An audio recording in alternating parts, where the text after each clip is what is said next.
talking Penn State Nittany Lions today on Sharpen the Point. 2024, 13-3 record. It was a good season. They almost made it all the way. Head coach James Franklin enters his 12th season, looking to finally reach the mountaintop and start winning some of these big games. Andy Kotelnicki was a big pickup for them, enters his second season as offensive coordinator. I think we're going to see some growth in the offense based off of that continuity.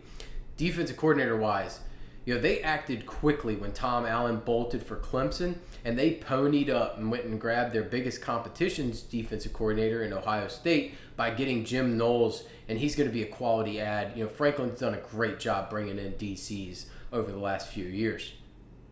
Quarterback Drew Aller is going to return for his third season as a starting quarterback, and while he showed some improvement last season under Kotelnicki, there is still more that needs to be unlocked in him.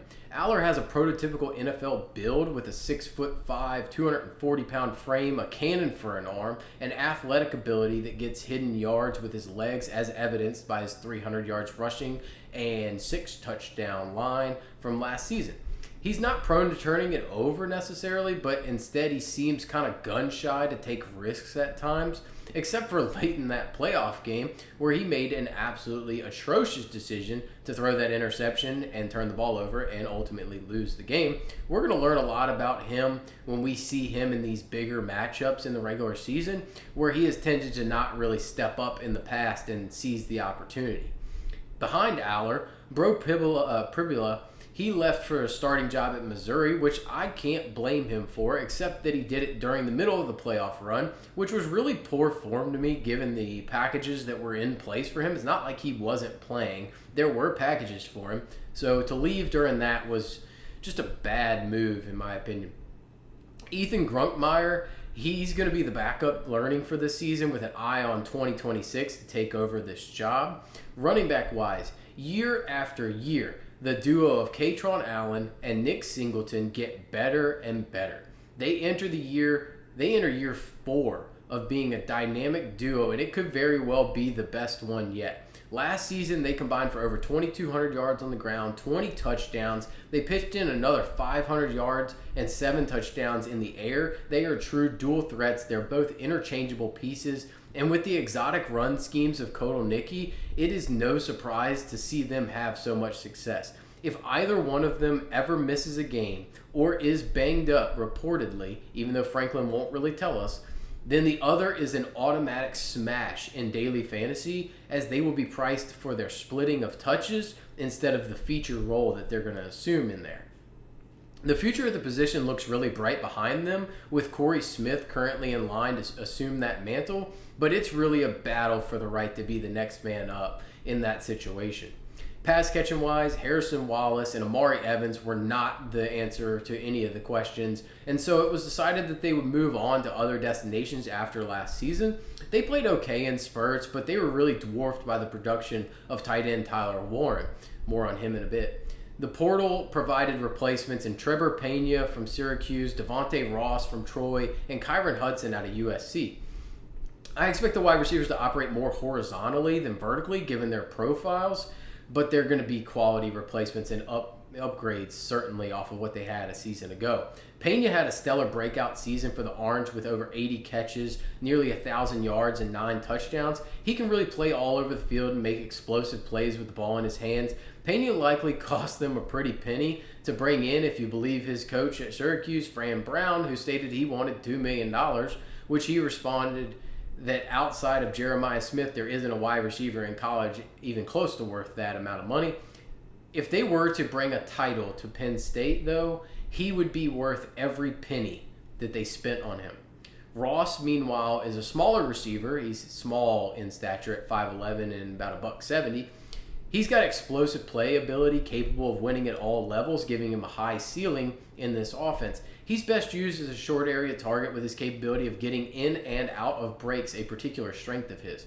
He was an absolute target vacuum at Troy, amassing 76 catches, over 1,000 yards, and 11 touchdowns a year ago. Particularly of note is his 5-catch, 142-yard, 2-touchdown game against Iowa, which is something that we can point to showing that he can compete within the Big Ten, as that was not a bad team on defense last season.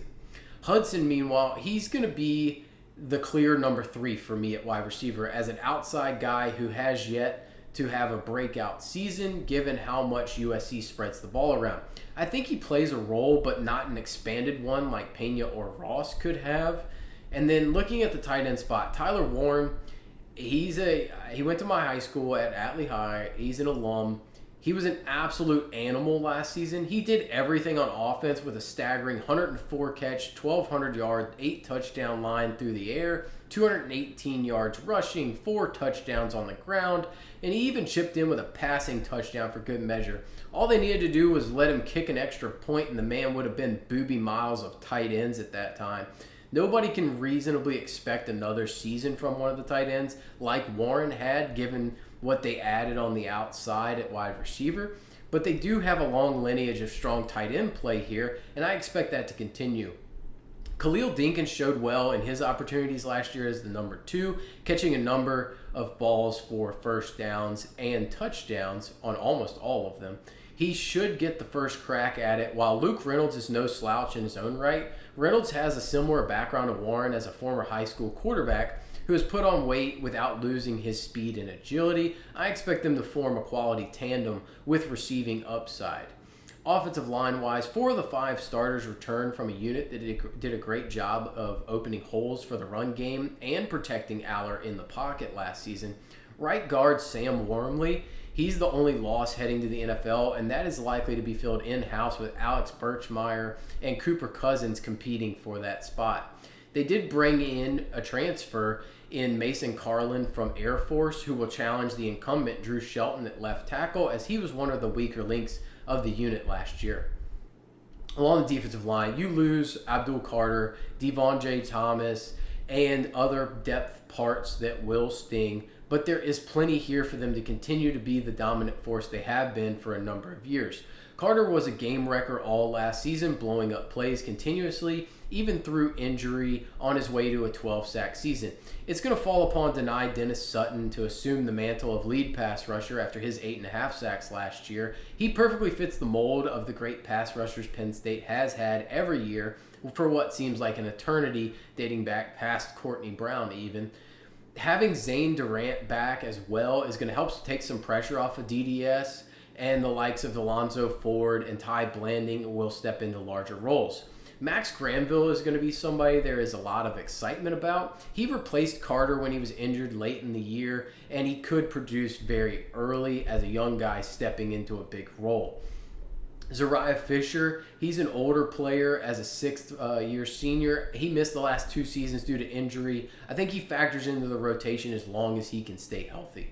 Linebacker-wise, Kobe King had range, making plays all over last season, nearly hitting the 100 tackle mark as one of the better linebackers in the country. He now heads to the NFL, and they're going to need to replace that production.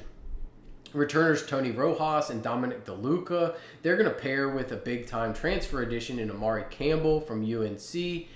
Campbell, he's going to do his best to replace King after a productive 76 tackle, 6.5 sack season for the Heels.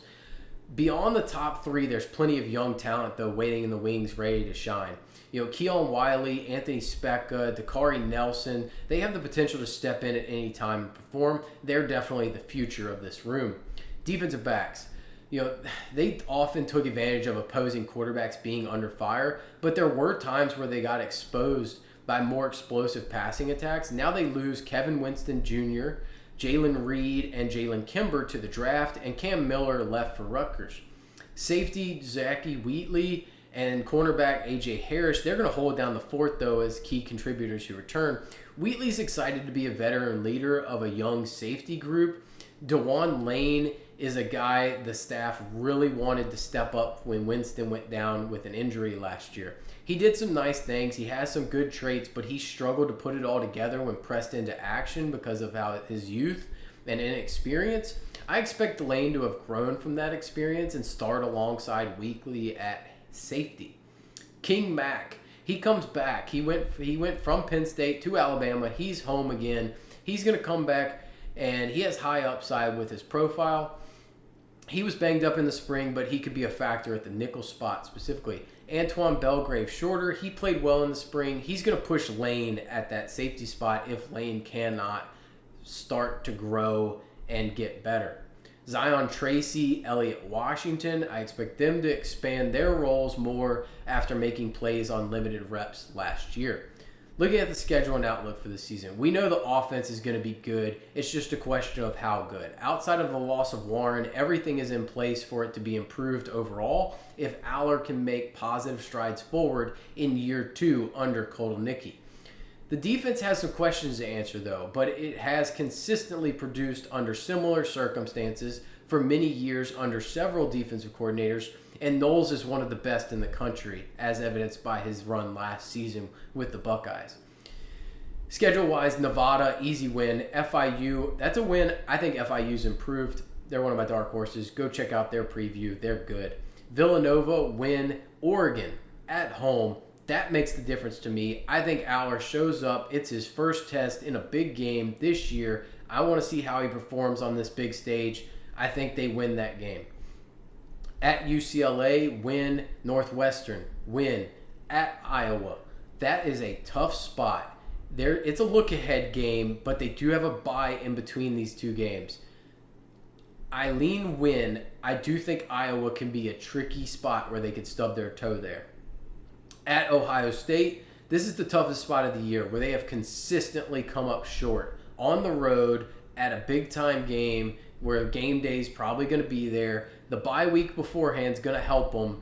I'm calling this a coin flip. I think they can win this game. They need to win this game to prove that Franklin's over the hump of this.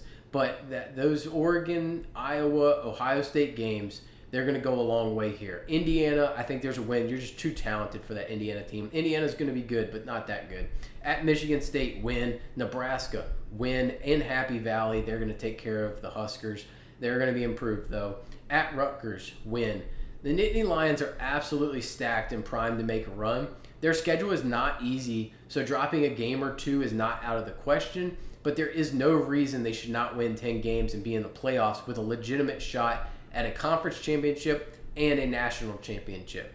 If Aller can take the next step with the talent and coaching staff around him, then Franklin is going to be seen as being a top-tier head coach who's gotten over the hump, and Aller could very well be the first pick in the draft coming off of a national title.